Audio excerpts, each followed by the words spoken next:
Bell ஐகானை click பண்ணுங்கள். அப்போ தான் நான் வீடியோ அப்லோட் பண்ணும்போது உங்களுக்கு அப்டேட் ஆகும். எல்லாருக்கும் வணக்கம். சீஸ் மேக்கப் வந்ததுக்கு ரொம்ப நன்றி. நீங்கள் சப்ஸ்கிரைப் பண்ணாமல் இருந்தீங்கன்னா கண்டிப்பாக சப்ஸ்கிரைப் பண்ணுங்கள். ரொம்ப நேரமே எடுத்துக்காது, சின்ன பட்டன் கிளிக் பண்ணிடுங்க. இன்றைக்கே நான் என்ன வீடியோ பண்ண போகிறேன்னா, நிறைய பேர் கேட்டிருந்தீங்க, வாய் சுற்றி கருப்பாக இருக்குது, பிக்மெண்டேஷனாக இருக்குது, அதை எப்படி சரி பண்ணுறது அப்படின்னு கேட்டிருந்தீங்க.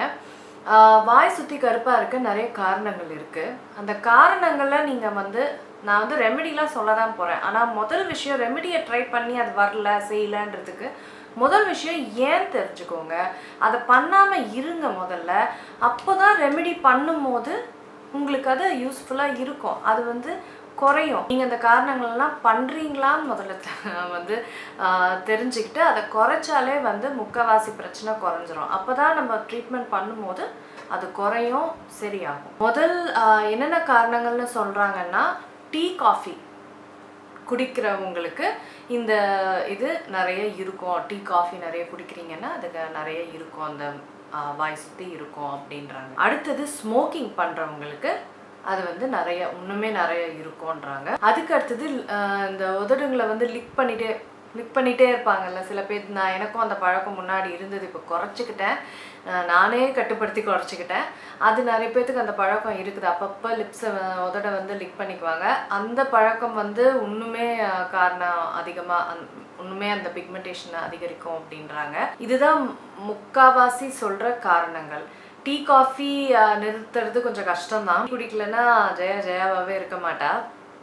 காலையில் டீ குடித்தாதான் இந்த புத்துணர்ச்சியை கிடைக்கும் எனக்கு. நான் 3 தடவை குடிச்சிட்ருந்தேன் முன்னாடி டீ. இப்போ 2 தடவை குறைச்சிக்கிட்டேன். அதுவும் நல்ல உதவிகரமாக இருந்தது. அப்புறம் அந்த லிப்ஸு உதட லிக் பண்ணுறதும் நான் நல்லாவே குறைச்சிக்கிட்டேன். ரொம்ப பண்ணிகிட்டு இருந்தேன், இப்போலாம் நான் நல்லாவே குறைச்சிக்கிட்டேன். அதுவும் இந்த ட்ரீட்மெண்ட் பண்ணும்போது எனக்கு நல்ல உதவியாக இருந்தது. இப்போது இந்த ட்ரீட்மெண்ட் என்ன, ரொம்ப சாதாரணமான சிம்பிளான ஒரு ட்ரீட்மெண்ட்.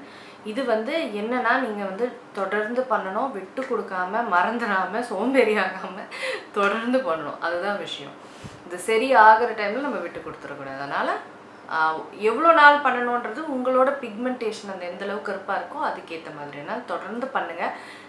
உதடுகள் உங்களுக்கு கருப்பாக இருந்தாலும் அதுக்கு என்ன ட்ரீட்மெண்ட்னு நான் சொல்லியிருக்கேன். இது உதட்டை சுற்றி உதடு கருப்பாக இருந்தாலும் என்ன ட்ரீட்மெண்ட் நான் சொல்லியிருக்கேன், அது நான் ஐ பட்டனில் போடுறேன். இப்போ நான் சொல்கிற இந்த ட்ரீட்மெண்ட் வாரத்தில் 3 தடவை பண்ணால் போதும். டெய்லி பண்ணணுன்னு அவசியம் இருக்கா. டெய்லி பண்ணிங்கன்னா உடம்பு பழக்கம் ஆகிடும். அதுக்கப்புறம் அதுக்கு ஒரு எஃபெக்டே இருக்காது நீங்கள் பண்ணுறதுக்குனால. வாரத்தில் ஒரு நாள் விட்டு ஒரு நாள், வாரத்தில் 3 தடவை பண்ணுங்கள். இப்போ முதல் விஷயம் ஸ்க்ரப் பண்ணுறது ரொம்ப ரொம்ப அவசியம். அந்த உதட்டை சுற்றி நல்லா ஸ்க்ரப் பண்ணிக்கணும். நான் எதை சஜஸ்ட் பண்ணுவேன்னா, நான் இந்த கமா ஆயுர்வேதாவோட ஸ்க்ரப் தான் சஜஸ்ட் பண்ணுவேன். இது Kumkumadi brightening ayurvedic face scrub. இது நல்ல பிரைட்டன் பண்ணணும். குங்குமாதி ஆயிலாக இருக்கிறனால நல்லா அந்த இடத்த பிரைட்டன் பண்ணுறதுக்கு, லைட்டன் பண்ணுறதுக்கு ரொம்ப உதவியாக இருக்கும். இதை நான் நல்லா ஸ்க்ரப் பண்ணுவேன். இந்த வாயை சுற்றி நல்லா ஸ்க்ரப் பண்ணணும். இந்த ஸ்க்ரப்பு பண்ணி முடிச்சுட்டு வாயை கழுவிட்ட அப்புறம் வாங்க கிச்சனில் போகலாமா.